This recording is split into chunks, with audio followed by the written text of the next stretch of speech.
Okay students, अब बहुत दिनों के बाद हम लोग क्लास करने वाले हैं। दिस इज़ ऑफ कोर्स और बीटेक क्रैश कोर्स बैच। तो of course due to lockdown हम लोग आपकी क्लासेस नहीं ले रहे थे, लेकिन अब हमें लेना पड़ेगा क्योंकि ये लॉकडाउन ज़्यादा लंबा दिन चलने वाला है ऐसा लग रहा है, क्योंकि ये मई तो एंड हो ही गया, जून जुलाई भी चलने वाला मोस्ट प्रॉब्ली।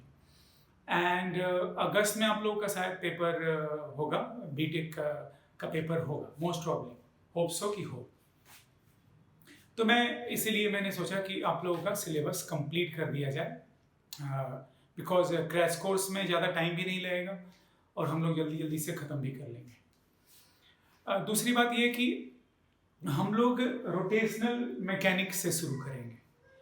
लास्ट क्लास में जो पढ़ाया था वो था centre of mass, but centre of मास कहाँ तक पढ़ाया था हमें याद नहीं है लिटरली, मतलब मैं स्पीकिंग की मेरे को एकदम नहीं याद है कि आई एम नॉट मतलब एबल टू रिमेंबर कि कहाँ तक पढ़ाया था। तो instead of starting from centre of मास का बिगिनिंग, हो सकता था कि आप लोग 2-4 क्लास कर चुके थे तो बोर हो जाते, तो we will start new chapter rotational mechanics बेटे, ठीक है। तो हम लोग सेंटर ऑफ मास में अगर कुछ चीज़ें छूट गई है, अगर छूटी हैं तो बेटा हम लोग उससे जब लॉकडाउन के बाद हम लोग कुछ क्लासेस तो मिलेगा ही तो उसे कर लेंगे, मे बी 1 क्लास या 2 क्लास लगे। तो मैकेनिक्स हम लोग रोटेशनल मैकेनिक्स के मतलब इसके बाद का हम लोग को चांसेस नहीं मिलेगा कि हम लोग ऑफलाइन जब आए तो उसे कर पाए। हाँ, कुछ क्लासेस अगर मिल जाएगा एक्स्ट्रा लॉकडाउन हटने के बाद और क्लासेस शुरू होने के बाद तो ऑफकोर्स पढ़ाएंगे हम लोग, ठीक है। बट बेटे हमें वो नहीं याद है कहाँ तक पढ़ाया, इसलिए हम starting the new chapter rotational mechanics. And please remember this is our crash course. तो बहुत डिटेल में हम मजबूर हैं बेटा, समझते हैं, मजबूर हैं, हम नहीं पढ़ा सकते हैं, but still we have 2 months in our hand, तो ठीक ठाक हम लोग कर लेंगे, ठीक है। तो आप लोग अच्छे से इसे करना है, और डाउट्स के लिए मैं स्टडी मटेरियल भिजवा दूंगा आप लोगों को, और मैं डाउट्स भी लिया करूंगा यहाँ पर, और ड्यूरिंग द लेक्चर में डाउट्स मैं अपना यहाँ पर भी पढ़ाऊंगा, ठीक है। तो लेट्स स्टार्ट, ज़्यादा नहीं बोलूँगा, रोटेशनल मैकेनिक्स। तो मैं जानबूझ के शुरू कर रहा हूँ rotational mechanics, because centre of मास में नहीं पता है कि बेटे कहाँ से करना है शुरू, क्या नहीं करना है शुरू, मेरे को नहीं पता है कहाँ तक पढ़ाया था। तो रोटेशनल मैकेनिक्स हम लोग शुरू कर रहे हैं, ठीक है। तो सबसे पहले रोटेशनल मैकेनिक्स में हम लोग शुरू करेंगे टॉर्क से। तो लिखिए टॉर्क, टॉर्क,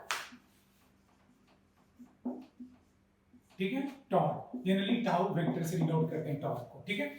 तो थोड़ा बच्चा तुम लोग ध्यान से देना कि हम लोग का जो ये मेरा जो सेटअप है ये घर पे ही सेटअप बनाया हूँ और फोन से रिकॉर्ड करता हूँ मैं, ठीक है। तो थोड़ा सा हो सकता है कि चीज़ें जो है काफ़ी एकदम अप टू डेट ना दिखें, मतलब कोई ऐसा मतलब एकदम ब्राइट वगैरह ना दिखे, बट इतना तो होता है, या मैं क्लासेस ले रहा हूँ बहुत दिनों से तो आप लोगों को समझ में आ जाएगा। Okay, torque is defined as rotating effect of force, rotating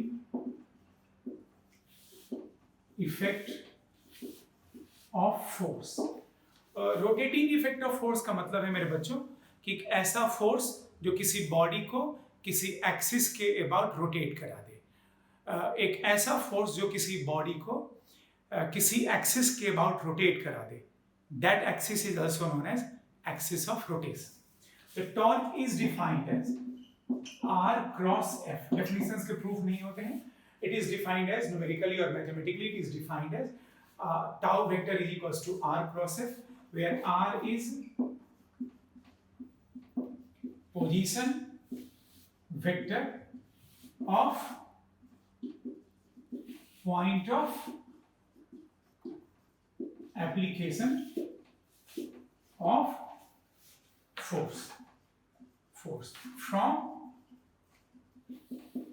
axis of rotation. So R is position vector of point of application of force from axis of rotation. So position vector of point of application of force from axis of rotation. Axis of rotation हम समझाएंगे क्या है, तो clear है। इसका unit जो है, SI unit जो है वो न्यूटन मीटर है। क्रॉस प्रोडक्ट बहुत डिटेल में पढ़े हम लोग, A cross B is AB sine theta, याद होगा। तो tau vector is equals to RF sine theta, tau vector को लिख सकते हैं हम लोग RF साइन थीटा, ठीक है। टाउ वेक्टर को RF साइन थीटा लिख सकते हैं, magnitude, and direction right hand thumb rule, direction is given by right hand thumb rule.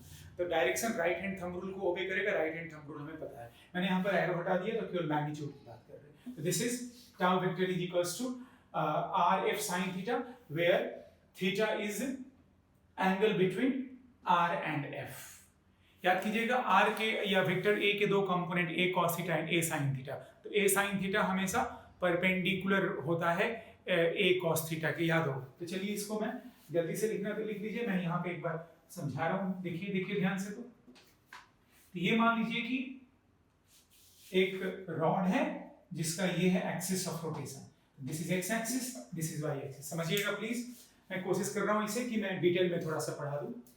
और यहां पर आपने फोर्स लगाया है ऐसे ऐसे इस जगह पे, ये रॉड है, रॉड की लंबाई मान लीजिए r है, r is length of the rod, या you can say r is the point of application of force की दूरी from axis of rotation z axis है, यहां बताऊंगा।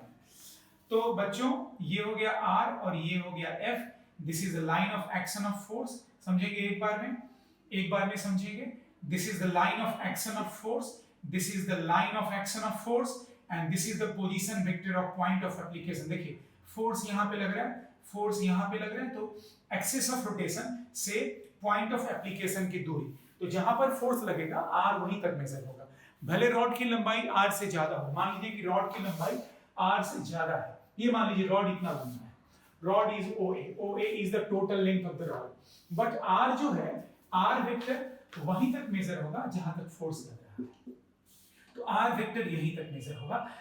भले ही रॉड की लंबाई R से ज्यादा है, लेकिन R हमेशा point of application of force, अगर R की वैल्यू 0 है मतलब फोर्स O पर लगा है, तो रॉड घूमेगा ही नहीं। ठीक है, मैं बताऊंगा अक्सर, डोंट यू वरी।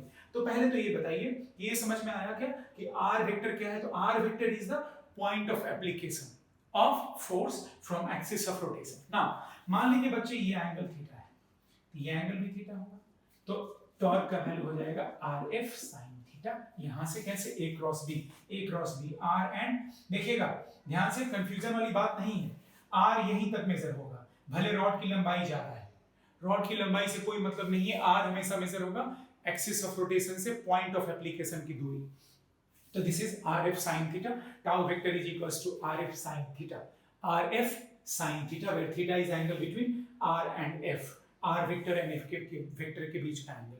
तो दिस इज टॉर्क। एंड जहां तक इसका सवाल है डायरेक्शन का, तो R क्रॉस F, R को आगे थोड़ा सा बढ़ाइए, क्योंकि हमें टेल एंड टेल कॉन्साइड मैंने बहुत डिटेल में आप लोगों को वेक्टर पढ़ाया था।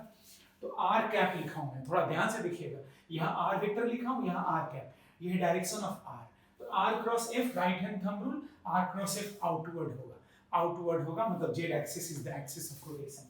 तो यहाँ पे टाउ पर अगर एरो देंगे तो यहाँ k कैप लिखेंगे, where k cap is axis of rotation, जो ओरिजिन से शुरू होगा। फिर से बता दूं, तो R क्रॉस F मेरा फिंगर देखिए, फिंगर घूम रहा है एंटी क्लॉकवाइज एंड टॉर्क है z एक्सिस की तरफ। इसका मतलब कि this force will made the rod or will made the rod to rotate in anti-clockwise sense। Clear होगा, आप लोग समझ रहे होंगे कि अगर मैं इस रॉड पे फोर्स ऐसे लगाऊंगा तो एंटी क्लॉकवाइज घूमेगा। देखिए एंटी क्लॉकवाइज, तो ये है एक्सिस ऑफ रोटेशन, यहाँ पर एक्सल लगा है, यहाँ पर बेयरिंग लगा है, रॉड यहाँ पर हिंज है, फोर्स ऐसे लगा है, तो ये force R cross F, R यहाँ नहीं, R आगे बढ़ाएंगे, R को आगे बढ़ाएंगे क्योंकि टेल एंड टेल कॉन्साइड करेंगे, तो R क्रॉस F। तो finger is the sense of rotation, thumb is the axis of rotation, thumb किधर है, outward, तो this is the axis of rotation and finger is the sense of rotation। तो दोनों में कोई एक चीज पता होगा तो टॉर्क पता हो जाएगा, ये सबसे आसान काम है। जैसे अगर मैं बोलूँ ये रॉड एंटी क्लॉकवाइज घूम रहा है, तो बोलोगे सर होना हो टॉर्क आउटवर्ड है, या मैं बोलूँ टॉर्क आउटवर्ड है, तो सर बोलोगे ये होना हो रॉड एंटी क्लॉकवाइज घूम रहा है। तो 100 सवालों का एक जवाब। Thumb gives axis of rotation, finger gives sense of rotation। दोनों में कोई एक पता होगा, दूसरा अपने आप आपको देखना है। जैसे मैं बोलूँ अंगूठा किधर है, तो सर आउटवर्ड, तो बॉडी एंटी क्लॉकवाइज रोटेट कर रहा होगा। मैं बोलूँ बॉडी एंटी क्लॉकवाइज रोटेट कर रहा है, तो सर थंब आउटवर्ड है, अंगूठा तो गायब हो नहीं जाएगा। तो इसलिए आर क्रॉस एफ, आपको आर क्रॉस एफ में राइट हैंड थंब रूल का यूज करके डायरेक्शन ऑफ टॉर्क निकल जाएगा। डायरेक्शन ऑफ टॉर्क को ही कहते हैं एक्सिस ऑफ रोटेशन। तो टॉर्क की डायरेक्शन के कैप की तरफ है और उधर ही होगा axis of rotation. And axis of rotation पता है तो सेंस ऑफ रोटेशन भी पता चल जाएगा। तो what is sense of rotation? Anti clockwise. तो आपको दोनों में से कोई एक पता होगा, दूसरा पता चल जाएगा। मैं बोलूं टॉर्क है, इनवर्ड है, इनवर्ड टॉर्क है, इनवर्ड, तो बोलोगे सर बॉडी क्लॉकवाइज घूमेगा अगर वो इनिशियली रेस्ट में है। तो एंटी क्लॉकवाइज अगर घूम रहा है बॉडी तो सर होना हो टॉर्क आउटवर्ड है अगर बॉडी इनिशियली रेस्ट में है तो। ठीक है, इतना जल्दी से लिखिए 2 मिनट के अंदर, मैं आगे भी पढ़ा रहा हूँ। ठीक है, जल्दी से लिखिए।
मिटा रहा हूं इसे।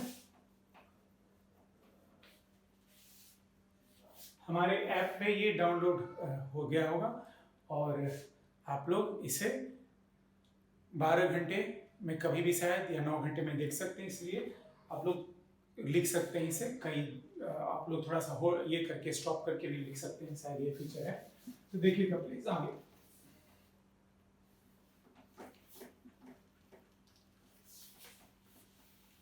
तो torque is defined as rotating effect of force. कैसे, समझिए।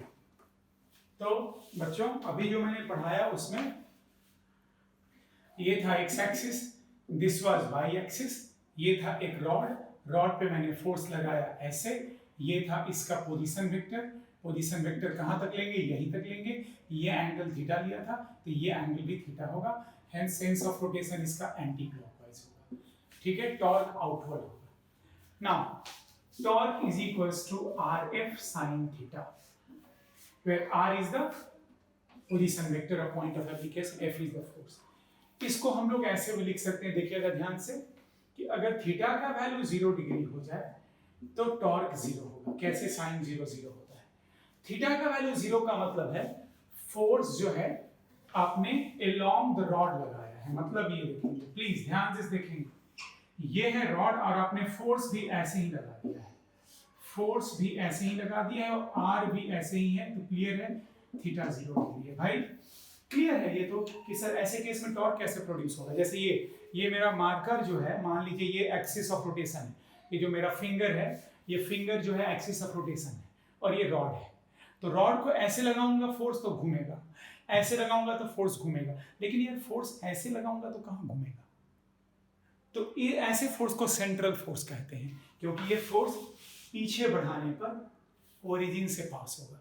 तो ओरिजिन से पास होने वाला फोर्स टॉर्क प्रोड्यूस नहीं करता है, ओरिजिन से पास होने वाला फोर्स टॉर्क प्रोड्यूस नहीं करता है। देखिए आप रॉड, ये मान लीजिए कि रॉड है और ये एक्सिस है, मेरा फिंगर एक्सिस है, तो यार ऐसे घूमेगा, ऐसे घूमेगा, ऐसे थोड़े घूमेगा, ये ऐसे थोड़े घूमेगा, तो 180 पर भी 0 होगा।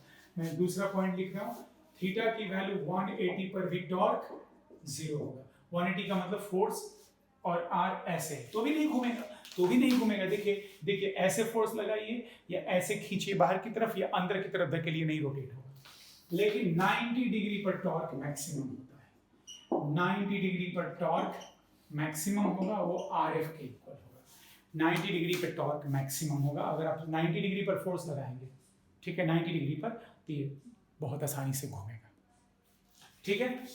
चौथा टर्म, अगर r की वैल्यू 0 हो जाए तो भी टॉर्क 0 होगा। r की वैल्यू 0 का मतलब फोर्स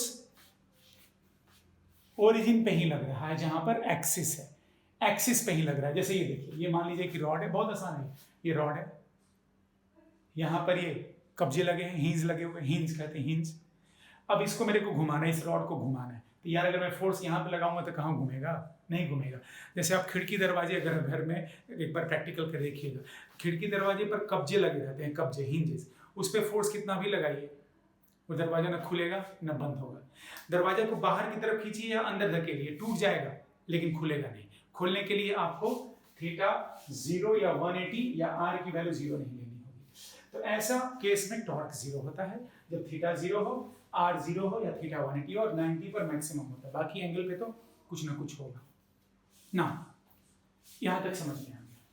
दूसरी बात, टॉर्क किसी बॉडी को रोटेट कराता है, ट्रांसलेट नहीं। अगर मैं इस बॉडी पे टॉर्क लगाऊंगा तो ये बॉडी घूमेगा, नॉट कि ये बॉडी वहां से उठ के कहीं और चल जाएगा, जैसे मोमेंटम में होता है कि किसी बॉडी पर जो कि हिंज नहीं है, उसमें कब्जे नहीं लगे हैं, तो फोर्स लगाएंगे तो वो ट्रांसलेट भी कर जाएगा। हो सकता है रोटेट भी कर जाए बट ट्रांसलेट भी करेगा। ये बॉडी ट्रांसलेट नहीं करेगा, केवल रोटेट करेगा, केवल रोटेट करेगा।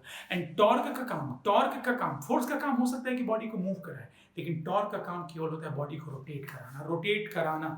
Torque can not translate the body, it can only rotate the body about a given axis, and that given axis is known as axis of rotation. Axis of rotation, where there is torque there must be axis of rotation. बिना यहाँ पर जैसे axis of rotation अभी बताया हूँ कुछ देर पहले कि एक्सिस ऑफ रोटेशन कैसे पता चलेगा, तो जेड एक्सिस कैसे, तो मैंने बताया था कि जिधर अंगूठा आएगा उसी को कहते हैं एक्सिस ऑफ रोटेशन, याद रखेंगे। जिधर थंब आएगा उसी को कहते हैं एक्सिस ऑफ रोटेशन। जल्दी से लिखिए, जगह कम होता है, जल्दी से लिखिए प्लीज, ठीक है। तो हम लोग टॉर्क निकालना सीखते हैं कुछ न्यूमेरिकल का, कुछ एक दो और पॉइंट्स मैं लिख देता हूँ, फिर उसके बाद moment of inertia, angular momentum ऐसे पढ़ेंगे, ठीक है। जल्दी से लिखिए।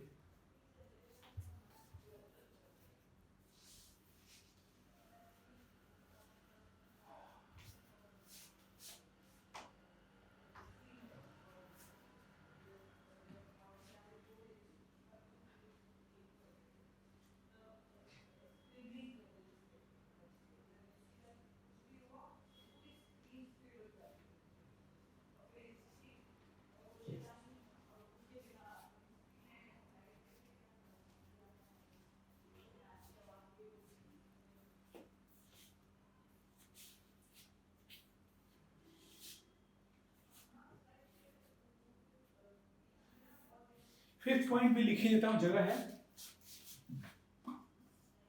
टॉर्क को लिख सकते हैं F into R sine theta, बात वही है। Torque is F into R sine theta, और आर साइन थीटा जो होता है वो R sine theta perpendicular distance होता है फोर्स का। कैसे देख लीजिए, ये थीटा है, ये भी थीटा है, यहाँ परपेंडिकुलर ड्रॉ करके देखिए, this is R sine theta, R cos theta. तो टॉर्क को लिख सकते हैं फोर्स इंटू परपेंडिकुलर डिस्टेंस, ये भी लिख सकते हैं force into perpendicular distance from axis of rotation. Force into पर, ये भी लिख लीजिएगा, ये फिफ्थ पॉइंट को जरूर अच्छे से लिखिए।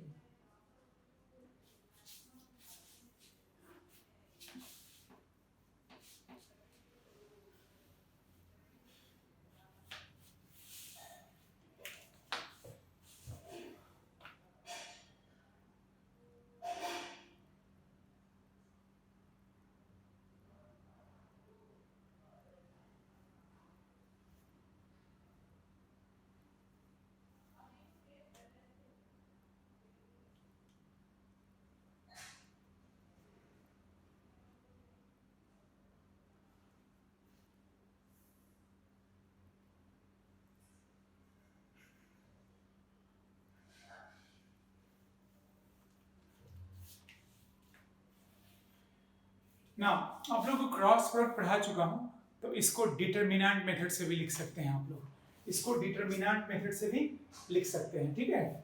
डिटरमिनेंट मेथड क्या है? डिटरमिनेंट मेथड ये है इसका, डिटरमिनेंट मेथड क्या है? तो डिटरमिनेंट मेथड ये है कि आप लोग लिख सकते हैं यहाँ पर I cap, J cap, K cap, R को 3 पार्ट में लिख सकते हैं, आर एक्स मतलब X Y Z, X Y Z, F X, F Y and F Z. तो टॉर्क को ऐसे भी लिख सकते हैं आर क्रॉस एफ को। ये सब कुछ मैं पढ़ा चुका हूँ आप लोगों को क्लास में, ठीक है। और यहाँ पर मैंने बताया था कि डिटरमिनेंट कैसे निकालते हैं, प्लस माइनस प्लस, ठीक है, ऐसे भी लिख सकते हैं। This is your 6th point, ठीक है, लिखिए जल्दी से।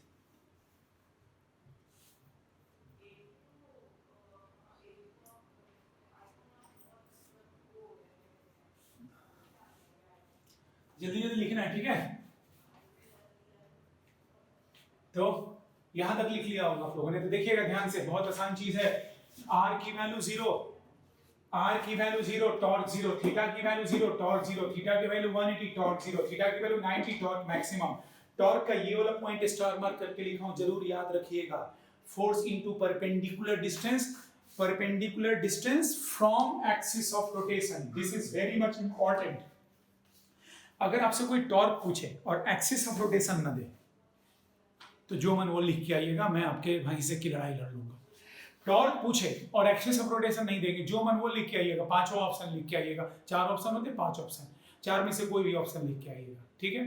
Where there is torque there must be axis of rotation. तो ये 2 पॉइंट जो आप लोग बहुत अच्छे से याद रखना है, एक तो ये और एक ये, ठीक है। तो हम लोग अब टॉर्क फाइंड करते हैं, ठीक है, इट्स फाइन। तो मैं फिर से रिपीट कर दूं, टॉर्क का क्या काम है? टॉर्क किसी बॉडी को ट्रांसलेट नहीं, रोटेट कराता है। जैसे बोल्ट वगैरह को खोलने के लिए, नट बोल्ट को खोलने के लिए हम लोग ऐसे ऐसे घुमाते हैं, हाथ को घुमाते हैं, नट के हथौड़े से तोड़ते हैं। तोड़ेंगे तो वो भाई नट बोल्ट टूट जाएगा लेकिन घूमेगा नहीं। हाथ स्क्रू ड्राइवर से ऐसे घुमाते हैं। Why this style is there? This is the torque. अब इडियट्स बताओ मेरे को, दरवाजे में ना, ये देखो मेरे को दरवाजा खोलना है, तो पता चला दरवाजे पर लटक गए तो खुलेगा नहीं। हम लोग हैंडल को ऐसे खींचते हैं, धक्का देते हैं। वो सब कोई करता है, वो टॉर्क है। अगर आप उस दरवाजे को खींचोगे, धक्का दोगे, ऐसे तो नहीं, आप ऐसे खींचोगे तब खुलेगा और बंद होगा, ठीक है। तो टॉर्क किसी बॉडी को ट्रांसलेट नहीं कराता है, रोटेट। अब देखो दरवाजे ये जिंदगी भर यही रहेगा। ये ट्रांसलेट होता तो पता चला कि खोलने में अपनी जगह से ट्रांसलेट होकर दूसरे रूम में भी चला गया। ऐसा होता है? नहीं होता है। वेरी गुड, चलो तो हम लोग मेडिकल करते हैं बच्चों, ठीक है।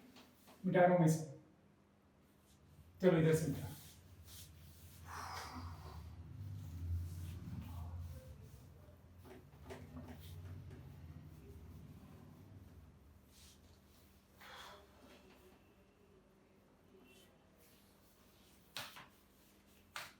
मिटा रहा हूं, तो मान लो ये क्वेश्चन है। क्वेश्चन ये है, find the torque due to a force F is equal to 2I J plus 4K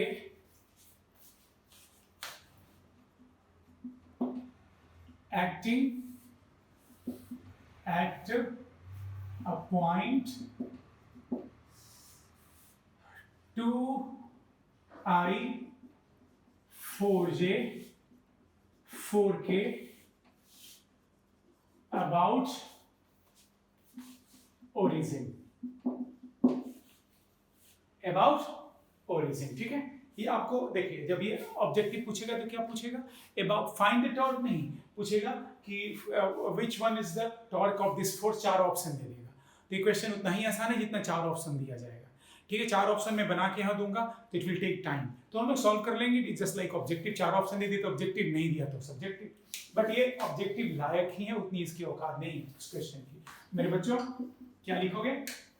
torque का फॉर्मूला बताओ, टॉर्क का फॉर्मूला बताओ, R क्रॉस F, ठीक है। हमें किस पॉइंट के अबाउट निकालना है? ओरिजिन के अबाउट। तो ओरिजिन के अबाउट मतलब R final minus R initial, position vector. तो R final minus R initial, that is 2I plus 4J plus 4K minus 0। कैसे? ओरिजिन के अबाउट निकालना है। अबाउट ओरिजिन लिखा हुआ है, ये हो गया R cross with F, F का मतलब 2i प्लस j प्लस 4 के, ये हो गया तुम्हारा आंसर। अब मेरे तरफ को ऐसे नहीं देखना, तुम लोग को ये आता है करने।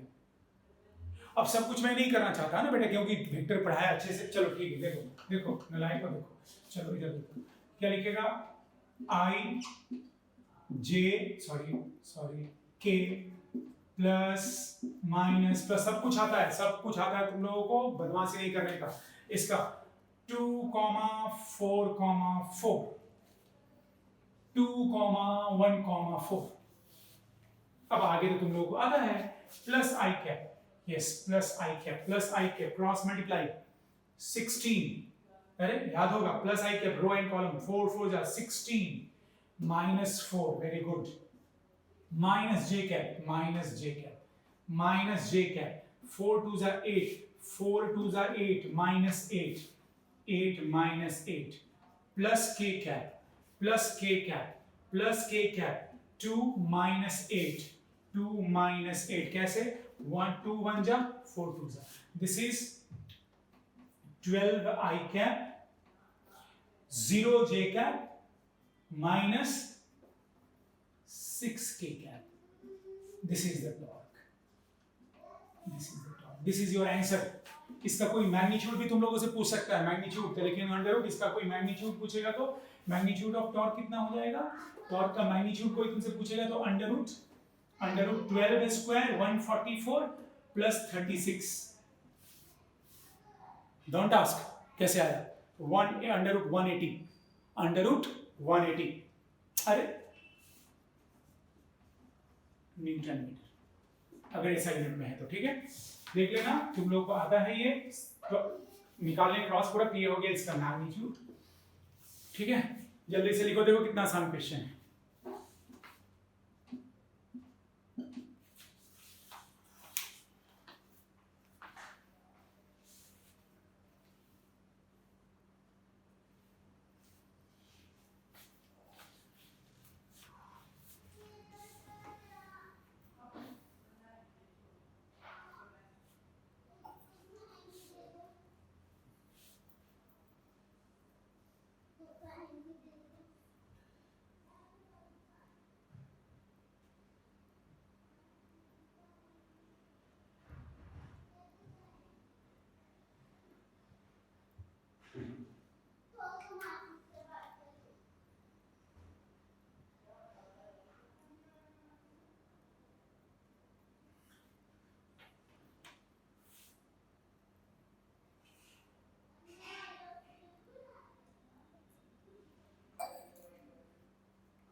ठीक है, नेक्स्ट न्यूमेरिकल बच्चों, find the torque due to weight of a projectile due to weight of a projectile mass m about an axis passing through point of projection, point of projection. Find the torque due to weight of a projectile about an axis passing through point of projection and perpendicular to plane of projection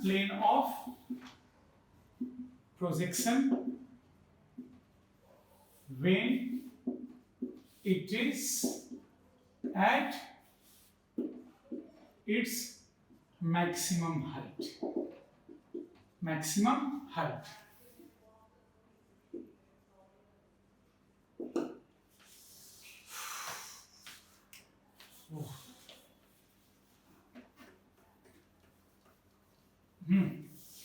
तो देखो, find the torque due to weight of a projectile, weight of a projectile due to weight of a projectile about an axis passing through point of projection and perpendicular. देखो मैं तुम लोग एक चीज बोला था, बच्चों याद करो, where there is torque there must be axis of rotation. अगर मैं ये क्वेश्चन में ये नहीं लिखा होगा,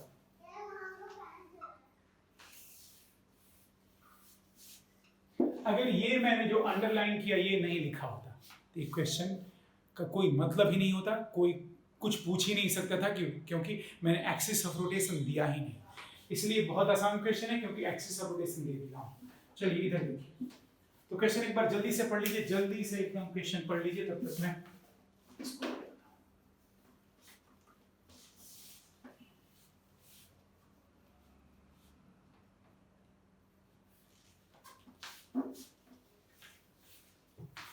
ठीक है। तो ध्यान से देखिएगा क्वेश्चन का सॉल्यूशन, ठीक है। मान लीजिए कि the horizontal axis is X axis, vertical axis is Y axis, g is acting downward. तब तो क्लियर हो गया कि वर्टिकल एक्सिस ही वाई एक्सिस होगा। हमने किसी बॉल को प्रोजेक्ट किया होगा, मैक्सिमम हाइट, ये लिख देता हूं, इंफॉर्मेशन देता हूं, projected with speed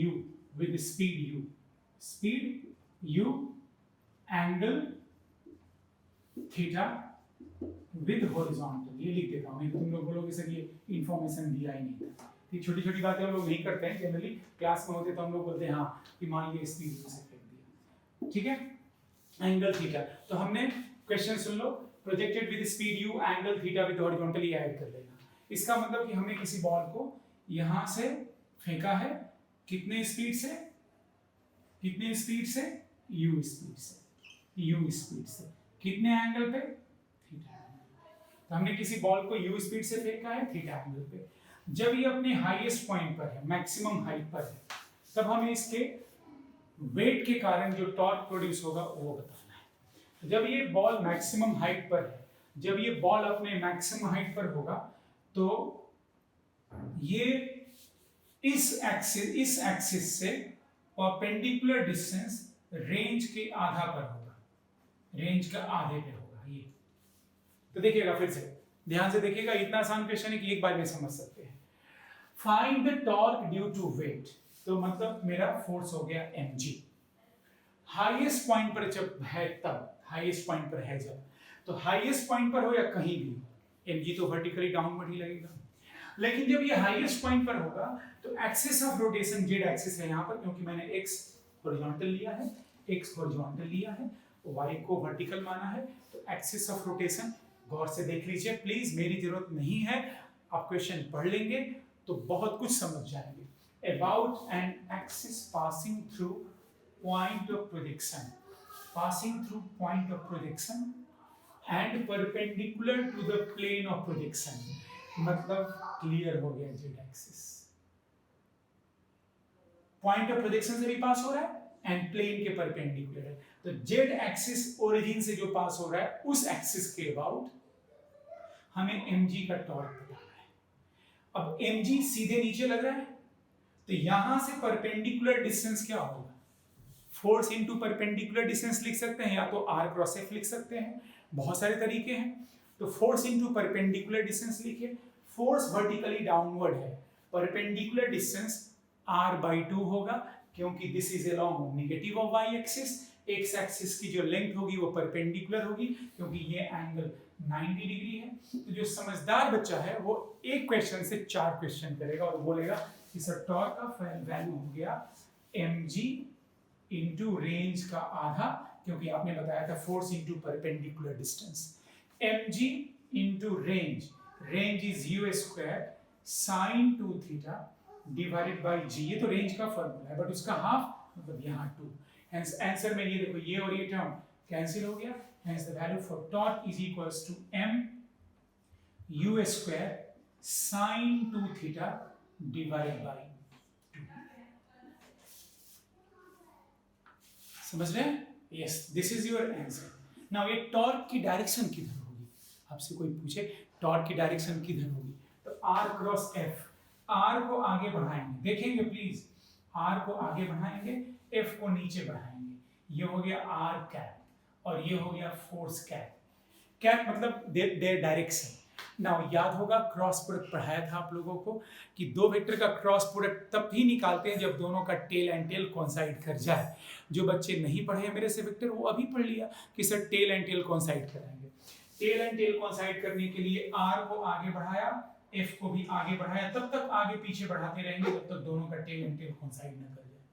are cross F, are पर फिंगर एफ की तरफ घुमाना है। देखिए आर को एफ से मिलाइए, आर को एफ से मिलाइए, आर को जब एफ से मिलाएंगे तो ये घूमेगा क्लॉकवाइज, हेंस घूमेगा क्लॉकवाइज, इनवर्ड होगा, inward, hence torque is in inward direction, inward, inward, torque direction inward होगी, बट घूमेगा बॉडी कैसे, एंड क्लॉकवाइज।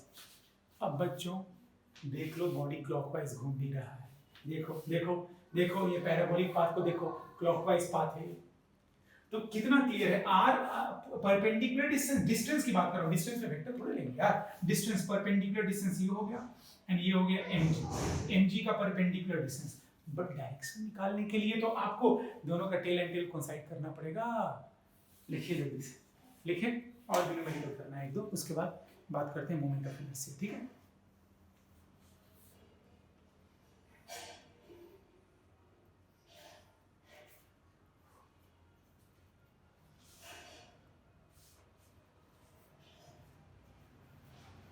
टॉर्क निकालने के लिए आप लोग ये दोनों में से कोई भी काम कर सकते हैं, या तो R cross F determinant method से, और या तो फोर्स इनटू परपेंडिकुलर डिस्टेंस, कोई भी नहीं करो।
तो इसमें ना हम लोग 50 एग्जाम्पल कर सकते हैं, 150 एग्जाम्पल, 50 एग्जाम्पल, 20 एग्जाम्पल कर सकते हैं, लेकिन problem about our time, time crash course का, क्रैश कोर्स 2 महीने में पूरा सिलेबस खत्म करना है हमें, तो बेटा हमें इसी एक चैप्टर पे रिवर्स नहीं, रिसर्च तो नहीं कराऊंगा। दूसरी बात यार, फोर्स इनटू परपेंडिकुलर डिस्टेंस या आर क्रॉस एफ या आर एफ साइन थीटा, इतने में तो तुम लोग बहुत सारे न्यूमेरिकल करोगे। टॉर्क या तो लिखोगे फोर्स इनटू परपेंडिकुलर डिस्टेंस, या तो आर एफ साइन थीटा, या तो डिटरमिनेंट से, ठीक है। अब बात करते हैं moment of inertia, moment of inertia, ठीक है। This is the rotational inertia of a mass. Moment of inertia is, it is rotational inertia of a mass. This is rotational inertia of a mass for a point mass, याद रखेंगे definitions के proof नहीं होते हैं, तो for point mass m, if this is axis of rotation, AB is the axis of rotation, and यहाँ पर कोई point mass m है जो यहाँ से r दूरी, परपेंडिकुलर दूरी r के वायर से बंधा हुआ है, ये वायर मासलेस है। तो जब इसको घुमाऊंगा मैं तो ये मास भी घूमना शुरू होगा r रेडियस के सर्कल में। Then moment of inertia about AB is mr², इसका कोई प्रूफ नहीं है, unit is kilogram metre square, there is no proof of definitions, याद रखेंगे। तो अगर ये कोई पॉइंट मास है जो कितनी दूरी पर है, r दूरी पर, कैसे, परपेंडिकुलर दूरी, किससे, AB से। AB क्या है, मतलब ये आप देखिए बच्चों का खिलौना जैसा है। मान लीजिए एक रॉड है, एक रॉड से एक पतला सा वायर मासलेस बंधा हुआ है और उस मासलेस वायर के एंड पर एक बॉल बंधा हुआ है। बंधा हुआ मतलब वेल्डेड है, वेल्डिंग किया हुआ है। तो भाई इस रॉड को घुमाने में आपको टॉर्क लगाना पड़ेगा, बिना टॉर्क लगाए नहीं घूमेगा। तो मोमेंट ऑफ इनर्शिया जो होता है वो टॉर्क का ही मेजरमेंट आगे चल के बताता है। I mean moment of inertia जितना ज़्यादा होगा उतना ज़्यादा टॉर्क लगाना पड़ेगा। जैसे देखिए मेरे इस बात को समझने का, मोमेंट ऑफ इनर्शिया का मतलब समझाने का कोशिश कर रहा हूँ, कोशिश कीजिएगा आप सब। ये एक रॉड है, दिख रहा है, मैं इसको घुमा रहा हूँ, ऐसे घुमा रहा हूँ, देखिए अब ध्यान से देखिए, घूम रहा है, बहुत आसानी से मैं इसको घुमा रहा हूँ। और घुमाने के लिए फोर्स नहीं, टॉर्क लगा रहा हूँ, टॉर्क। फोर्स लगाऊंगा तो इसको लेके चला जा सकता हूँ कहीं और, ठीक है, लेकिन घुमाने के लिए देखिए टॉर्क लगा रहा हूँ, मैं अपने फिंगर से टॉर्क लगा रहा हूँ, देखिए इसके पेरीफेरी को घुमा रहा हूँ। अब देखिएगा मैं इसमें एक रॉड बांध देता हूँ, रॉड मासलेस नहीं है ये, रॉड बांध देता हूँ। अब मैं इसको फील कर रहा हूँ कि मेरे को इसको घुमाने के लिए अब ज़्यादा टॉर्क लगाना पड़ रहा है, ज़्यादा टॉर्क लगाना पड़ रहा है इसको घुमाने के लिए। मतलब इस सिस्टम का मोमेंट ऑफ इनर्शिया बढ़ गया है, मोमेंट ऑफ इनर्शिया इसका बढ़ गया है। प्लीज बहुत सिंपल भाषा है ये। तुम लोग ये बताओ मेरे को, लॉज ऑफ मोशन में F इक्वल्स टू ma पढ़ा है ना? किसी बॉडी का मास ज्यादा होता है तो फोर्स ज्यादा लगाना पड़ता है for a constant acceleration, for a given acceleration. अरे ट्रक को मूव कराना 2 मीटर पर सेकंड स्क्वायर से और बॉल को 2 मीटर पर सेकंड स्क्वायर से, दोनों का एक्सेलरेशन सेम है तो ट्रक पे ज्यादा फोर्स लगाएगा। वैसे ही किसी बॉडी का अगर मोमेंट ऑफ इनर्शिया ज्यादा है, वहां मास ज्यादा है तो फोर्स ज्यादा लगाना पड़ेगा, मोमेंट ऑफ इनर्शिया ज्यादा है तो टॉर्क ज्यादा लगाना पड़ेगा। समझ लेना, बाद में इसे प्रूव कर दूंगा, अभी तो तुम लोगों को विश्वास नहीं, बट अभी आज ही प्रूव हो जाएगा। तो नेक्स्ट क्लास AB, तो इस AB को कहते हैं एक्सिस ऑफ रोटेशन। तो AB is axis of rotation, axis of rotation. AB is point mass, R is perpendicular distance from axis of rotation। और अगर यहाँ पे सिस्टम ऑफ n masses है, n, M1, M2, M3, R1, R2, R3 ऐसे करके point masses हैं, एक ही axis से बंधे हुए हैं सारे के सारे point masses. Then moment of inertia about AB is summation of mi ri square, I varying 1 to n। देखिए ध्यान से, मोमेंट ऑफ इनर्शिया को जोड़ और घटा सकते हैं provided axis of rotation is same. तो गौर से देखिए M1 का, M2 का, M3 का, Mn का, सबका एक ही एक्सिस है, सबका एक ही एक्सिस है AB। तो मैंने सबका मोमेंट ऑफ इनर्शिया अलग अलग निकाल के जोड़ सकते हैं। जैसे M1 का M1 R1 स्क्वायर, M2 का M2 R2 स्क्वायर, तो M1 R1 square plus M2 R2 square plus M3 R3 square, provided axis is same for all masses, provided axis is same for all masses।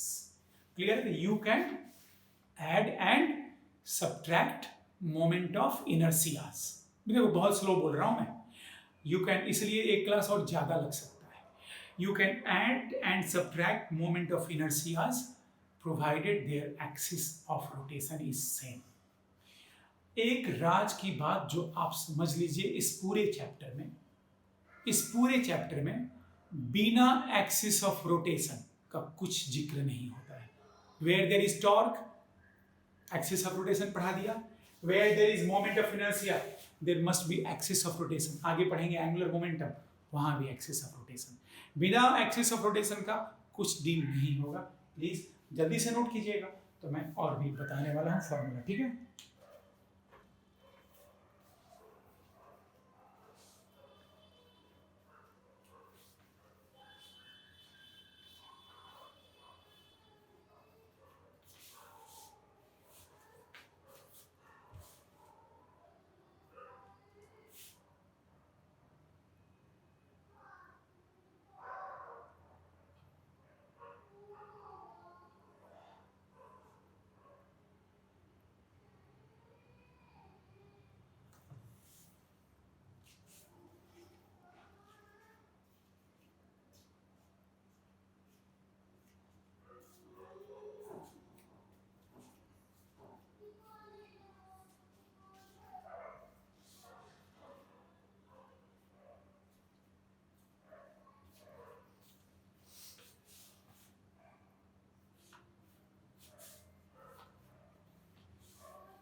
ठीक है, unit is kilogram metre square, ठीक है।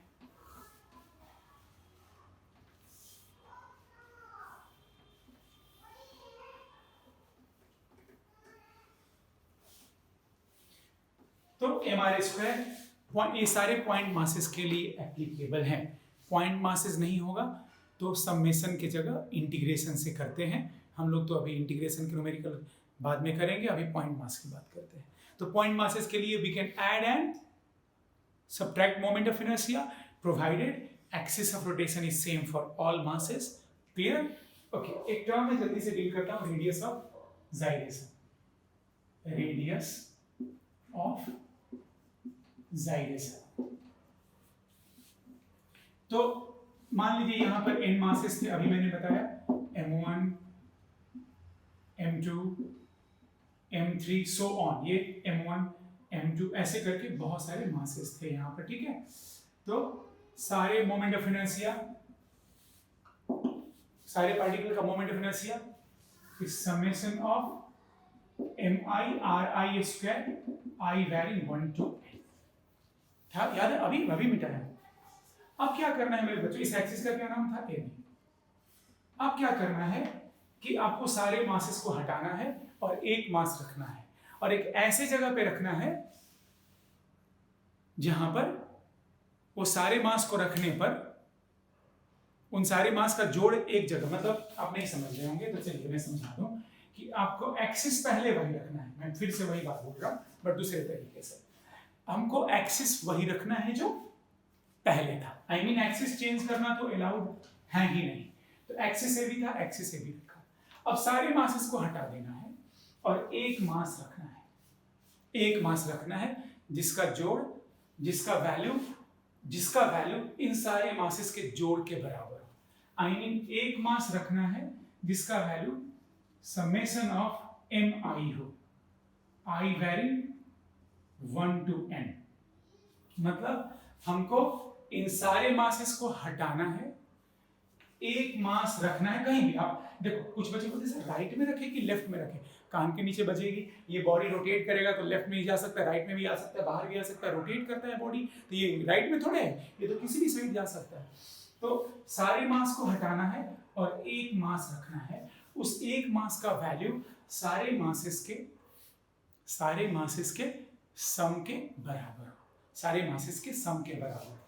अब उस मास को एक ऐसे जगह पे रखना है, उस मास को एक ऐसे जगह पे रखना है, उस मास को एक ऐसे जगह पे रखना है जहां का मोमेंट ऑफ इनर्शिया ये सारे मोमेंट ऑफ इनर्शिया के बराबर हो जाए। देन उस दूरी को रेडियस कहते हैं। रेडियस यार, रेडियस बोला मैंने, मास का कोई नाम नहीं होता है। रेडियस मतलब दूरी का नाम होगा। रेडियस क्या है यार? पोजीशन। तो लिख रहा हूं IAB डैश। अब बोलोगे डैश क्यों लिखा?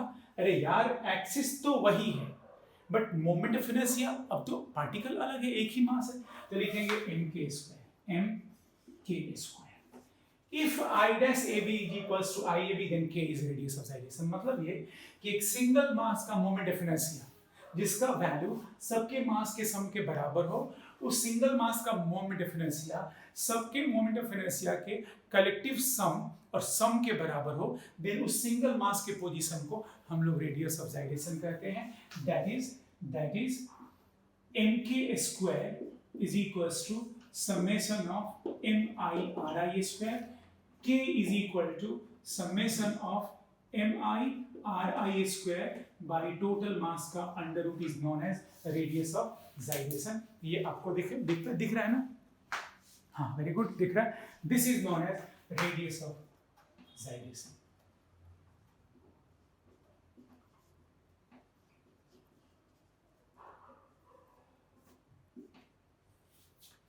इसको याद रखना है। देखो नहीं भी याद रहेगा तो आपको याद रखना है कि एक सिंगल मास का मोमेंट ऑफ इनर्शिया सबके मोमेंट ऑफ इनर्शिया के कलेक्टिव वर्क और सम के बराबर हो, देन उस सिंगल मास के पोजीशन को रेडियस ऑफ जाइरेशन कहते हैं। पोजीशन को रेडियस ऑफ, और मास को थोड़ी तुम बोलेगा कि mass is known as radius. वाह वाह बेटा, mass is known as radius. इस मास का नाम सेंटर ऑफ मास भी नहीं है, उसके पोजीशन का नाम है रेडियस ऑफ जाइरेशन। ये फॉर्मूला याद रखेंगे। ये बहुत आसान है। आपको रेडियस ऑफ जाइरेशन निकालना दुनिया में सबसे आसान काम है। कैसे? मोमेंट ऑफ इनर्शिया सबका सम पता रहेगा, उसको टोटल मास से डिवाइड करके अंडर रूट निकाल लेंगे। मैं बताऊंगा एग्जांपल, डोंट यू वरी, मैं बताता हूं ना हमेशा, तो बताऊंगा। ठीक है, जल्दी से लिखिए रेडियस ऑफ जाइरेशन। ठीक है,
ठीक है, इसको निकालना सिखाऊंगा। देखिए, आप इतना मेरे बात को समझ रहे होंगे।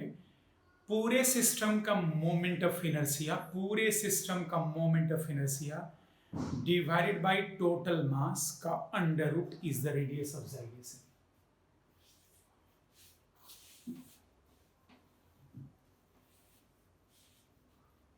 ना, मोमेंट ऑफ इनर्शिया के दो थ्योरम होते हैं, तो दोनों थ्योरम लिखिए।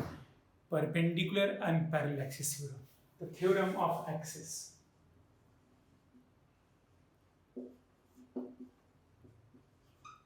Theorem of axis. First is the perpendicular axis theorem. Perpendicular axis theorem, ठीक है? Perpendicular axis theorem applicable only for 2D bodies. ये 2 डायमेंशनल बॉडीज के लिए ही एप्लीकेबल है। 2 डायमेंशनल बॉडीज के लिए ही एप्लीकेबल है। तो perpendicular axis theorem is strictly applicable for 2 dimensional bodies. 2 dimensional bodies क्या है ये थ्योरम? देखिएगा, अगर ये कोई लैमिना है, कोई रिंग है, डिस्क है, लैमिना मतलब 2 डायमेंशनल बॉडीज, तो ऐसा कोई लैमिना है, ये कोई प्लेन है, कोई सरफेस है। इस सरफेस के परपेंडिकुलर एक एक्सिस है, जेड नाम देता हूं, वैसे आप एक्सिस A1, A2, A3 भी नाम दे सकते हैं। ये एक्सिस प्लेन के परपेंडिकुलर है। This axis is perpendicular to the plane, और ये एक्सिस प्लेन में है, प्लेन इन द प्लेन मतलब प्लेन के पैरेलल। और ये कोई तीसरा एक्सिस है जो ये भी प्लेन में ही है, और ये दोनों एक्सिस एक दूसरे के भी परपेंडिकुलर है। मतलब क्लियर हो गया कि 3 एक्सिस में से 2 एक्सिस प्लेन में होंगे एंड तीसरा एक्सिस प्लेन के परपेंडिकुलर होगा। 3 में से 2 एक्सिस प्लेन में होंगे एंड तीसरा एक्सिस प्लेन के परपेंडिकुलर होगा, और ये तीनों में से ये दोनों भी आपस में परपेंडिकुलर होंगे। मतलब all of three will be perpendicular to each other, but out of 3 one must be perpendicular to the plane. The moment of inertia about z axis is equals to moment of inertia about x and y का सम। इसका proof तो नहीं करूंगा, but आपको याद रखना है IZ। और ये कोई जरूरी नहीं है कि वो एक्सिस बॉडी से ही पास हो, बॉडी के बाहर भी हो सकता है। मतलब ये एक्सिस में z यहाँ, x यहाँ और y यहाँ होना चाहिए, कहीं भी हो, लेकिन एक seems to be perpendicular to the plane, seems to be मतलब बाहर अगर हो तो IZ is equals to IX plus IY. This is perpendicular axis theorem applicable for 2 dimensional bodies. And the second one is the parallel axis theorem applicable for all bodies, 1D, 2D, 3D सबके लिए applicable है। तो applicable for all bodies। अब इसमें क्या है, इसकी condition क्या है, स्टेटमेंट तो लिखाऊंगा नहीं। अगर ये कोई बॉडी है जो कोई भी किसी भी शेप का हो, आम, अंगूर, किसी भी तरह का, ठीक है, तो ये कोई बॉडी है जिसमें से एक एक्सिस सेंटर ऑफ मास से पास होना जरूरी है। यहाँ सेंटर ऑफ मास से पास होना जरूरी नहीं है। एक एक्सिस सेंटर ऑफ मास से पास होना चाहिए एंड दूसरा एक्सिस इसके पैरेलल होना चाहिए बस। अगर सेंटर ऑफ मास से पास होने वाला एक्सिस ऐसे है तो वो वाला एक्सिस उसी के पैरेलल होना चाहिए।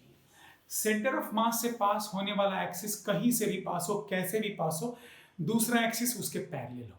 आई मीन अगर कोई सेंटर ऑफ मास से पास होने वाला एक्सिस है तो दूसरा एक्सिस, ठीक है। तो ये अगर सेंटर ऑफ मास से पास हो रहा है तो दूसरा एक्सिस इसके पैरेलल होना चाहिए, ठीक है, पैरेलल होना चाहिए ना। अच्छा, ये भी जरूरी नहीं, एक तो सेंटर ऑफ मास से जरूर पास होना चाहिए, ये तो जरूरी है। ये जरूरी नहीं है कि जो एक्सिस ए बी है, ए बी वो बॉडी के बाहर से पास हो या बॉडी के अंदर से पास हो या बॉडी को कट करे, कहीं से भी पास हो, कोई मैटर नहीं रखता है, कहीं से भी पास हो, बट पैरेलल होना चाहिए ना। ये दोनों पैरेलल है तो ये है इनके बीच का परपेंडिकुलर डिस्टेंस, परपेंडिकुलर डिस्टेंस, ये है इनके बीच का perpendicular distance. Then moment of inertia about AB लिख लेना है, is equals to moment of inertia about center of mass which is parallel to AB plus mass of the body, total mass of the body into h square, mh square। ये आपको याद है। तो IAB मतलब moment of inertia about axis AB, IC मतलब moment of inertia about an axis parallel to AB passing through center of mass, m is the total mass of the body and h is the perpendicular distance। अगर आपको confusion है तो मैं capital M लिख देता हूँ, आप खुश चलिए जल्दी से लिखिए, जल्दी से। Applicable for all types of body, applicable for two dimensional body।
CM is the axis का नाम, CM center of mass axis, CM, M is the total mass, H is the perpendicular distance।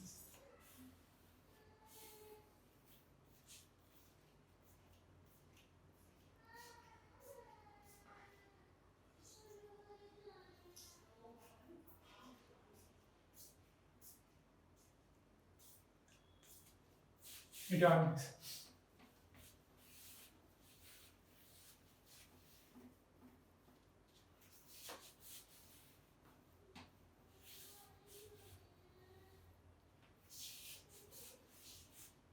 ठीक है,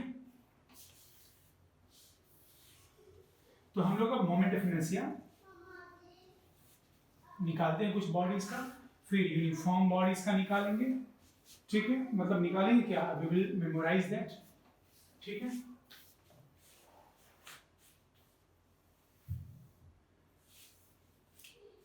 तो question देखो, example देखो, तो देखो ये मान लो कोई ट्रायंगुलर फ्रेम है, फ्रेम जिसके कॉर्नर पे 3 equal masses m, tiny masses, बहुत पॉइंट मासेस हैं, और ये जो इक्विलैटरल ट्रायंगल उसकी साइड लेंथ a है, और ये जो कनेक्टिंग वायर्स हैं वो मासलेस हैं। क्वेश्चन में लिखा रहेगा सब कुछ, मैं नहीं लिख सकता। तो these 3 wires are massless wires and these three masses are point masses, equal point masses placed at the vertex or vertices of an equilateral triangle of side length A. They are very small point masses. The name of this corner is A. Triangle का नामकरण हम लोग कर रहे हैं भाई. तो this is A बच्चों, this is B, this is C. A, B, C. तो हमें एक्सिस ए बी के अबाउट मोमेंट ऑफ इनर्शिया निकालना है. ए बी के अबाउट क्वेश्चन में दिया रहेगा, बिना एक्सिस का मोमेंट ऑफ इनर्शिया नहीं देगा. या तुम लोगों से पूछेगा about an axis passing through a perpendicular to the plane, तो ये वाला एक्सिस. या तुम लोगों से पूछेगा about an axis passing through centroid, centroid c, या centre of mass and perpendicular to the plane. ठीक है, बहुत सारे एक्सिस हो सकते हैं इसमें. मतलब इसमें हम 50 ही क्वेश्चन दे सकते हैं, बिकॉज मैं एक्सिस चेंज कर दूंगा. तो तुम्हारा क्वेश्चन ये है, find the moment of inertia,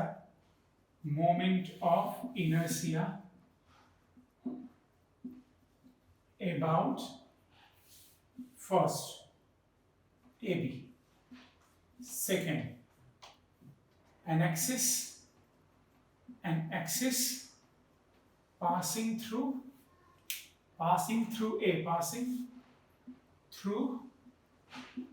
A and perpendicular to the plane of the board. ठीक है, और पेपर, तुम लोग पेपर लिखेगा क्योंकि मेरे पास बोर्ड है, तुम लोगों के पास पेपर है. Third, about an axis passing through center of mass and perpendicular to plane. ठीक है, ये तीन एक्सिस के बाद निकालना है. 3 क्वेश्चन है. तो find the moment of inertia about A B, मतलब इस एक्सिस के about an axis passing through A and perpendicular to the plane of A, मतलब इस एक्सिस के बाद देखो A से पास हो रहा है और प्लेन के परपेंडिकुलर मतलब ऐसे. एंड तीसरा about सेंटर ऑफ मास बीच में होता है किसी बॉडी का, एंड परपेंडिकुलर टू प्लेन मतलब ऐसे. मतलब ये कि देखो मेरे पास तो फ्रेम नहीं है, वायर फ्रेम, अगर होता तो समझा देता. मान लो कि ये मैंने ट्रायंगल बना लिया, ऐसा एक ट्रायंगल बना लिया. ठीक है, समझना, कोशिश करना समझ में आ जाए. तो ये मान लो कि ट्रायंगल है, ये एक ट्रायंगल है, ये है ए, ये है बी, ये है सी. तो about an axis passing through A B, तो ये वाला एक्सिस मतलब जब ये ऐसे घूमे तो मोमेंट ऑफ इनर्शिया कितना ऑफर करेगा, ये तुम्हारा क्वेश्चन है. दूसरा, about an axis passing through A and perpendicular to plane, मतलब जब इस एक्सिस से एक्सिस पास हो और जब ये यही ट्रायंगल ऐसे घूमे तो मोमेंट ऑफ इनर्शिया कितना ऑफर करेगा. एंड तीसरा है पासिंग थ्रू सेंटर ऑफ मास, मतलब बीचों बीच, और परपेंडिकुलर टू प्लेन, मतलब जब ये ऐसे घूमे. तो देखो 3 एक्सिस क्या हो गया, एक ये ऐसे घूमे, दूसरा ऐसे घूमे, एंड तीसरा बीच के अबाउट घूमे. तो इन तीनों एक्सिस के अबाउट. तो where there is moment of inertia there must be axis of rotation. ठीक है, तो फाइंड करते हैं. बहुत आसान है. Moment of inertia about A B. Solution AB के अबाउट, look at the axis AB. ये मास ऑन द एक्सिस है, ऑन द एक्सिस मतलब R की वैल्यू 0. B के लिए भी R की वैल्यू 0 क्योंकि ये ऑन द एक्सिस है. एंड C के लिए परपेंडिकुलर डिस्टेंस मतलब ये डिस्टेंस. तो this is A, this is B. ये मास और ये मास ऑन द एक्सिस है, ये मास C है. परपेंडिकुलर डिस्टेंस लेना पड़ेगा. ये दूरी A है, ये एंगल 60 है. This is A cos 60, A sin 60, A √3/2 is the perpendicular distance. Clear? अब मेरे पास 3 मास में से 2 मास का 0 क्योंकि R की value 0. Hence moment of inertia about AB is 0 for A, 0 for B, plus mh² मतलब m into A √3/2 का whole square.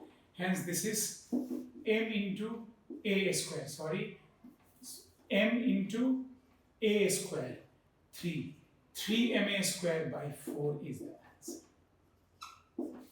3ma square by 4 is the answer. 3ma square by 4 is the answer. Clear? 3ma square by 4 is the answer. ठीक है, जल्दी से लिखो. दूसरा axis पे लेते हैं. ठीक है, लेंगे जल्दी से. चलो देखिए लो. About an axis passing through a perpendicular to plane, मतलब इस एक्सिस ऐसे ऐसे यहां से मैं चलो विजुलाइज करना. इसका नाम है a डैश. मान लो ये 90 डिग्री पर पास हो रहा है. ऐसे 90 डिग्री पर है, एकदम इस बोर्ड के अंदर है. मैं कैसे समझाऊं इसे? एकदम 90 डिग्री पर पास हो रहा है. तो ये 90 डिग्री पर है, तो ये वाला मास भी 90 डिग्री पर होगा. कैसे? देखो ये देख लो, बाद में नोट करना. ये देखो ये एक्सिस, ये एंगल 90 डिग्री और ये भी एंगल 90 डिग्री है. मतलब ये दूरी a और ये दूरी a 90 डिग्री है ऑलरेडी. देखो 90 और इसका दूरी 0. तो for a r is 0, for b perpendicular distance is a, and for c perpendicular. Please समझना, ये मैं व्हाइट बोर्ड है, व्हाइट बोर्ड पे मतलब आई मीन 2D है. 2D पे 3D कैसे समझाऊं मैं? तो इसको देखो, ये एक्सिस को है, ये एक्सिस को गौर से देखो. Look at this axis. ये एक्सिस a से पास हो रहा है और बोर्ड के परपेंडिकुलर है, प्लेन पेपर के परपेंडिकुलर है. तो परपेंडिकुलर मतलब ये एंगल 90, ये भी 90. Hence moment of inertia about a dash is 0 for a, ma square for b, ma square for c, मतलब 2ma square. Hence answer is 2ma square. 2ma square is the answer. बाकी के लिए जगह नहीं है, पहले लिख लो इसको जल्दी से. ठीक है.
तो our next axis is centre of gravity. ठीक है. तो सेंटर ऑफ ग्रेविटी के अबाउट निकालते हैं जल्दी से. एंड वो प्लेन के परपेंडिकुलर भी है, मैंने मिटा दिया बट आपने लिखा होगा. हम लोग को इस एक्सिस के अबाउट मोमेंट ऑफ इनर्शिया निकालना है. अबाउट सेंटर ऑफ मास, इस एक्सिस के अबाउट. ठीक है.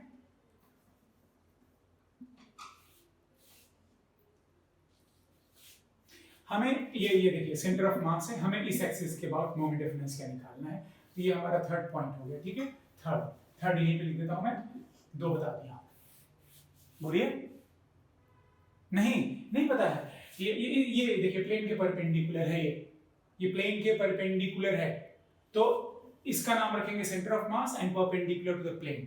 अब देखिए थोड़ा ध्यान से देखिएगा, आप लोगों को पता है ये बात क्योंकि मैथ्स का सिंपल सी बात है ये देखिए, लुक एट दिस एक्सिस, ये एक्सिस प्लेन के परपेंडिकुलर है, तो यार परपेंडिकुलर डिस्टेंस कौन सा होगा, तुम लोग खुद बताओ। ये एक्सिस देखो सेंटर ऑफ मास से पास हो रहा है, तो परपेंडिकुलर डिस्टेंस कौन सा होगा, परपेंडिकुलर डिस्टेंस यार ये होगा यार, कैसे, ये 90 डिग्री है, परपेंडिकुलर डिस्टेंस ये होगा यार, ये 90 डिग्री है, परपेंडिकुलर डिस्टेंस ये होगा, ये होगा, ये होगा, परपेंडिकुलर डिस्टेंस ये और ये। अरे यार 90 डिग्री 3D है, ये 90 ये 90। अब तुम लोगों को पता है क्या सेंट्रोइड से वर्टेक्स की दूरी, सेंट्रोइड से वर्टेक्स की दूरी कितने लोगों को पता है, कमेंट में लिखिए, सेंट्रोइड से वर्टेक्स की दूरी।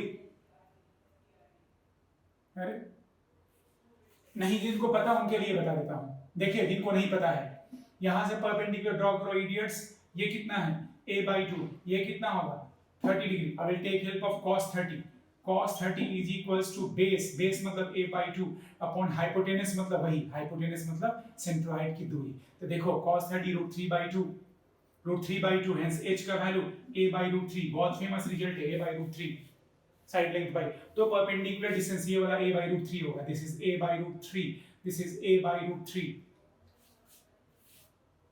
ठीक है, ये रफ वर्क है, मेरे को नहीं बताना है। Hence moment of inertia about centre of mass and perpendicular to plane, ये प्लेन के परपेंडिकुलर, ये 90 डिग्री है ऑलरेडी, तो this is m into a/√3 mr² का 3 टाइम्स, क्योंकि तीनों का डिस्टेंस सेम है, 3 times, hence answer is ma²। ये हो गया answer of your third question. ठीक है, जल्दी से इसको भी लिख लीजिए, इसको मिटा दो। तो ऐसे करके हम लोग एक्सिस ढूंढेंगे, एक्सिस दिया रहेगा, ढूंढेंगे नहीं, एक्सिस दिया रहेगा तो परपेंडिकुलर डिस्टेंस निकालना है, रट्टा मार लो, या तो अपने उंगली पे हाथ को काट के निशान लगा लो कि हमें परपेंडिकुलर डिस्टेंस लेना है, कान के नीचे बचेगी। ठीक है, तुम लोग अच्छा कर रहे हो, अच्छा करते हो तुम लोग, क्लास में हम लोग को मजा आ रहा था, याद करो क्रैश कोर्स, तुम लोग को पता है ना क्लास में कितना अच्छा तुम लोग रिस्पॉन्स देता था, वो रिस्पॉन्स अब यहाँ पे तो दिखता नहीं है मेरे को, लेकिन तुम लोगों को भूला नहीं हूँ मैं, तो याद रखो प्लीज, ठीक है, तुम लोग को आता है सारी बातें, तुम लोग को बहुत अच्छे से, तुम लोग मेरे को क्लास में सबसे ज्यादा तुम लोग बोलता था, तो प्लीज मेरे को उम्मीद है कि तुम लोग समझता होगा, परपेंडिकुलर डिस्टेंस लेना है सर, बस एक्सिस पता होना चाहिए, परपेंडिकुलर डिस्टेंस लेना है। ठीक है, चलो, तो अब मैं कुछ यूनिफॉर्म बॉडीज का मोमेंट ऑफ इनर्शिया लिख रहा हूँ यहाँ पे, डिराइव नहीं करूंगा, रट्टा मार लेना, क्योंकि कहीं डेरिवेशन आज तक नहीं आया है ना आएगा। ठीक है, उसका यूज करके न्यूमेरिकल आता है, तो लिखो moment of inertia of uniform bodies, some uniform configuration, पहले लिखो जल्दी से लिखो, 2 मिनट दे रहा है, 1 मिनट।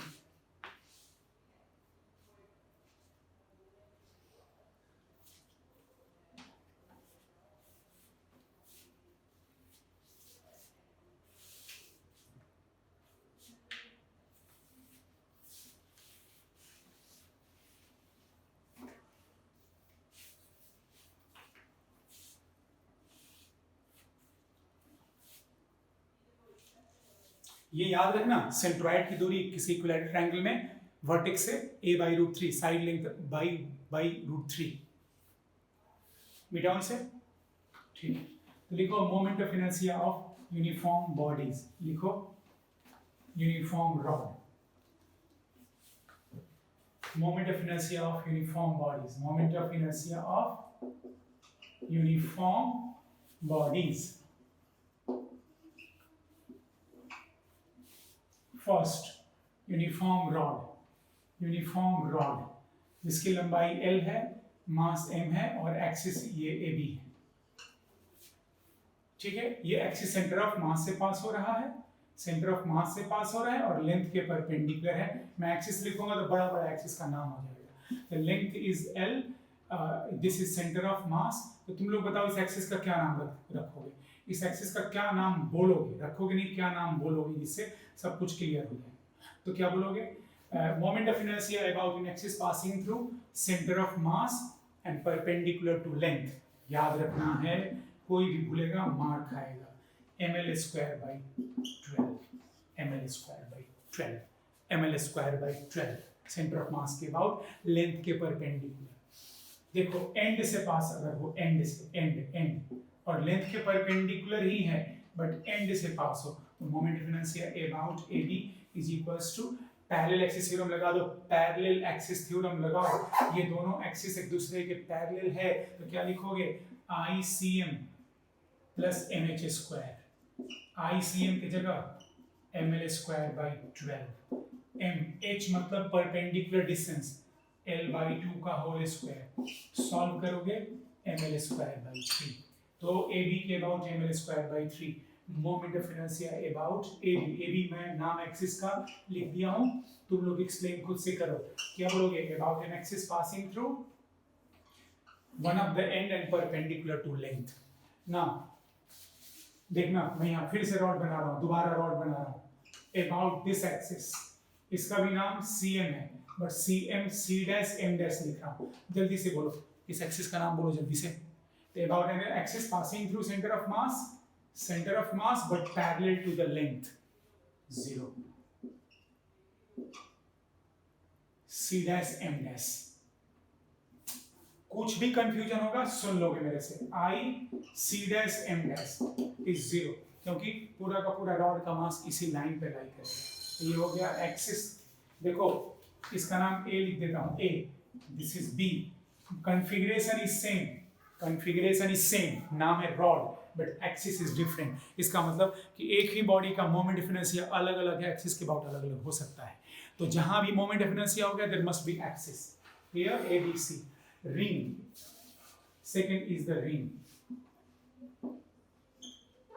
2 लिख देता हूं ऐसे, 1 रिंग का moment of inertia about this axis, नाम बोलो, passing through centre of mass perpendicular to the plane of the ring, 90 degree to the plane, perpendicular to the plane, moment of inertia, m इसका mass है, r radius है, m is the mass, r is the radius, then moment of inertia यहां लिख रहा हूं अबाउट CM is equals to mr², किसी और एक्सिस के अबाउट पैरेलल एक्सिस थ्योरम, डिस्क और सर्कुलर प्लेट,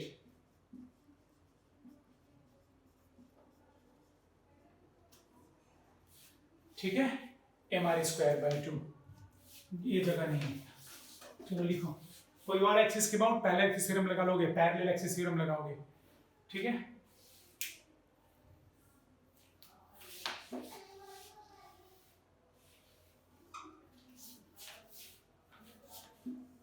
कोई कंफ्यूजन नहीं होना चाहिए तो बहुत मार्क पाओगे, ठीक, जल्दी से लिखो।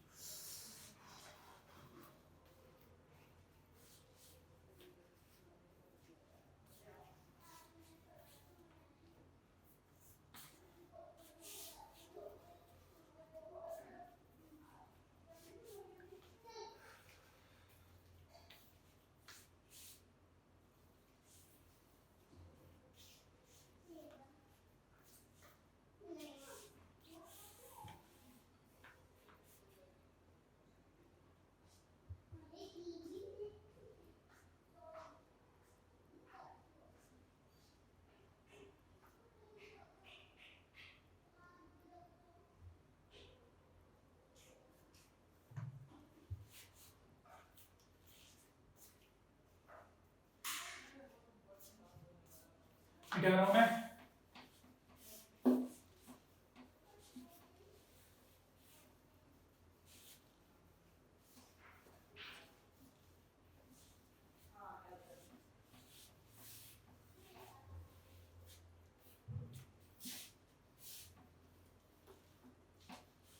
ये सब रट्टा मारना है भाई, इसमें दिमाग आपको लगा के नहीं, सिर्फ डेरिवेशन मेरे को बताइए, इंटीग्रेशन सिखाऊं, डेरिवेशन नहीं, कहीं नहीं आता है, जो इंटीग्रेशन पढ़ के जाते हैं उनको भी नहीं आता है, मतलब आई मीन एग्जाम में नहीं आता है।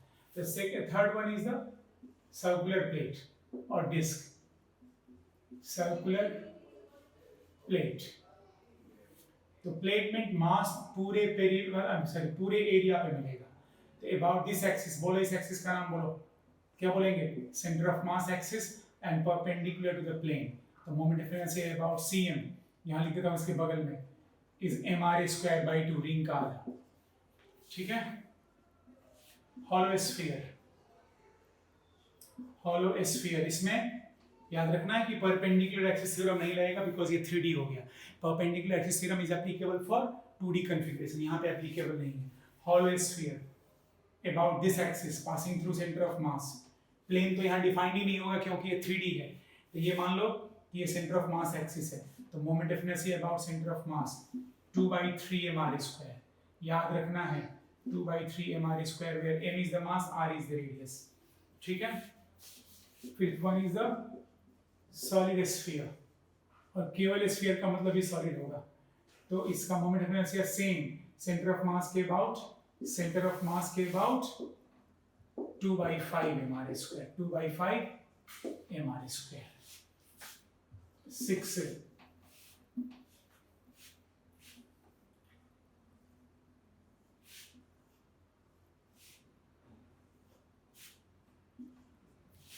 हॉलो सिलेंडर, हॉलो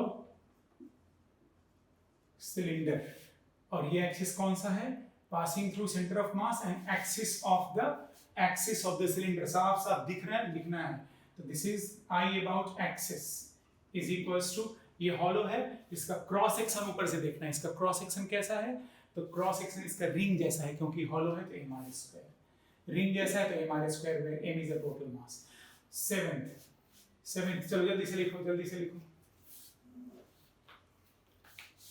देखो सिलेंडर में हमेशा उसको देखना है कि उसका ऊपर से क्रॉस सेक्शन कैसे दिखेगा। इसका क्रॉस सेक्शन ऊपर से कैसे दिखेगा, रिंग जैसा, तो mr²। अगर ये सॉलिड सिलेंडर होगा तो mr²/2, क्योंकि डिस्क जैसा दिखेगा। ठीक है।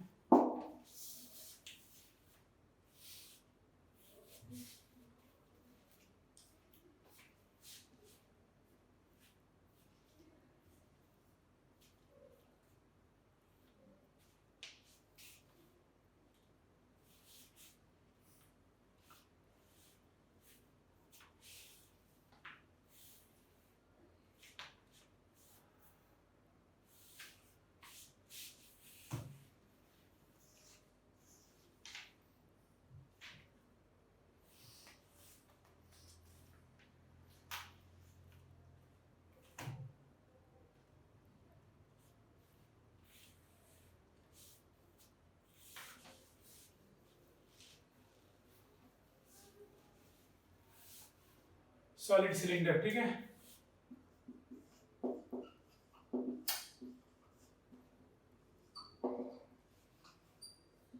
Solid cylinder about axis, solid है ये, बीच में खाली नहीं है।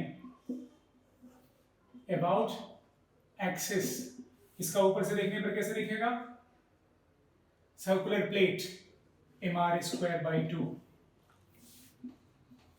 Solid cone about axis of the cone, radius r, about axis of the cone 3/10 mr², where m is the mass of the cone, r is the base radius।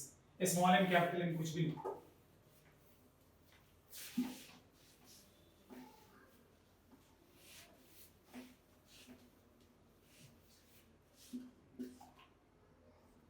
rectangular plate about center of mass a B, plate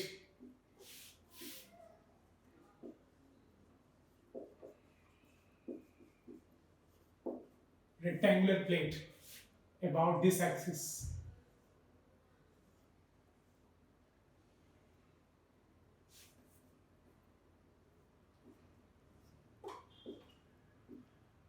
plane के perpendicular passing through center of mass, passing through center of mass, I about center of mass m/12 a² plus b²। Square plate में a and b equal कर लेना, तो ma²/6 आ जाएगा। ठीक है, ma²/6 आ जाएगा। ठीक है, तो m/12 a² plus b²। 10th,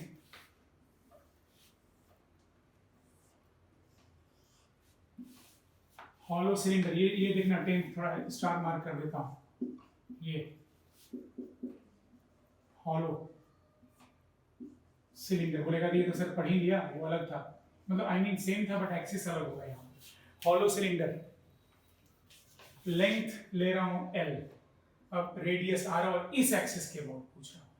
अब बताओ, ये इसके सेंटर ऑफ मास से पास हो रहा है बट इसके लेंथ के परपेंडिकुलर है, तो ये पासिंग थ्रू सेंटर ऑफ मास।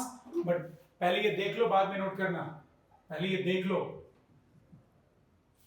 तो this is an axis passing through centre of mass and perpendicular to the axis. तो ये हॉलो सिलेंडर है बट हमें इस एक्सिस के अबाउट निकालना है, अबाउट दिस एक्सिस, जिसका नाम है CM। थोड़ा एक्सिस को गौर से देखो तो ये एक्सिस के परपेंडिकुलर है और सेंटर ऑफ मास से पास हो रहा है, तो ये जरूर याद करके जाना एग्जामिनेशन हॉल में। ये रॉड जैसा है, रॉड का सेंटर ऑफ मास ml²/12। अरे आज ही तो पढ़ा है रॉड, पहला ही पढ़ाया था ml। तो ये रॉड के सेंटर ऑफ मास, रॉड का सेंटर ऑफ मास लेंथ के परपेंडिकुलर ml²/12, बट ये सिलेंडर भी है, सिलेंडर है। और इस एक्सिस को गौर से देखो तो इस सिलेंडर के डायमीटर से पास हो रहा है, तो डायमीटर के बाद moment of inertia perpendicular axis theorem से mr²/2 होता है किसके अबाउट, सेंटर ऑफ मास के अबाउट।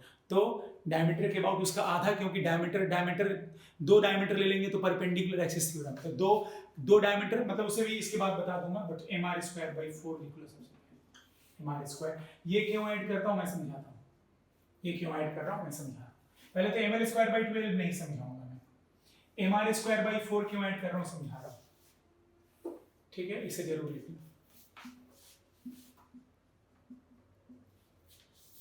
mr²/4 क्यों ऐड किया मैं समझा रहा हूं, ठीक है, जल्दी से लिखो प्लीज।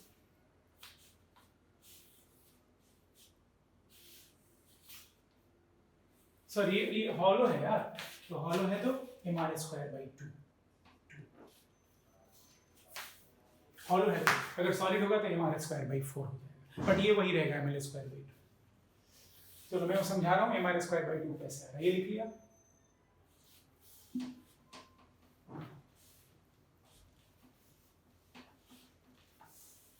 चलो तो देखो बच्चों mr²/2 कैसे आया है, देखना प्लीज।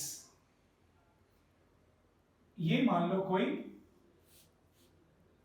रिंग है, ध्यान से देखना, ये कोई रिंग है, रिंग को इस एक्सिस के अबाउट मोमेंट ऑफ इनर्शिया निकालना सिखाया हूं मैं, mr²। चलो ऐसा करो, देखो इधर तुम लोग को याद आएगा कुछ, तुम लोग का कोई भरोसा नहीं है, ये रिंग है,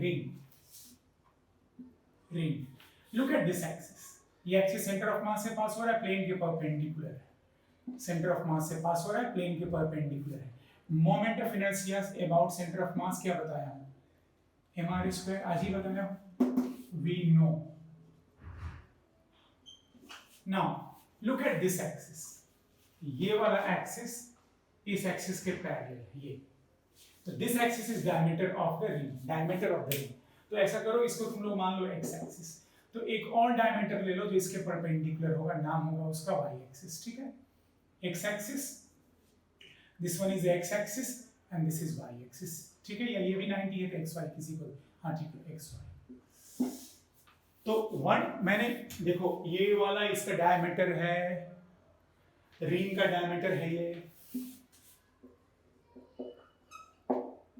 एक्स एक्सिस का डायमीटर, एक दूसरा भी डायमीटर लिया जो इसके परपेंडिकुलर है, उसका नाम वाई एक्सिस रख दिया।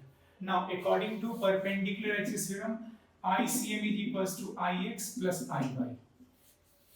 ICM कितना भाई, mr²। Now IX and IY दोनों बराबर होगा क्योंकि दोनों डायमीटर है, वेरी गुड, 2 टाइम्स IX या 2 टाइम्स IY, हेंस IX मतलब डायमीटर के about mr²/2। Now look at this axis, ये इस रिंग कॉन्फ़िगरेशन, आई मीन इसके क्रॉस सेक्शन कॉन्फ़िगरेशन का डायमीटर है, इसलिए ये हॉलो सिलेंडर है, तो ये वाला एक्सिस लेंथ के परपेंडिकुलर है तो ml²/12, और इमेजिनरी रिंग का डायमीटर है तो ml²/2। याद रखना, रट्टा मार लो, कुछ भी करो, याद करो, मैंने प्रूफ भी बता दिया। तो नेक्स्ट क्लास हम लोग एंगुलर मोमेंटम की थ्योरी पढ़ेंगे और नेक्स्ट क्लास हम इसे खत्म करना चाहेंगे। 2 क्लास में खत्म होना चाहिए, बिकॉज आप जानते हैं कि क्या कारण है, ठीक है। ओके गाइस, तो रिवीजन करते रहना, नेक्स्ट क्लास मिलते हैं। God bless you all. बहुत अच्छा करना, बहुत मेहनत करना, ठीक है। आराम नहीं करना, बहुत हो गया आराम। मार्च पूरा किया, 25 मार्च, अप्रैल में 2 महीने आराम कर लिया आपने, ठीक है। तो नेक्स्ट क्लास मिलते हैं बच्चों, ठीक है। Thank you.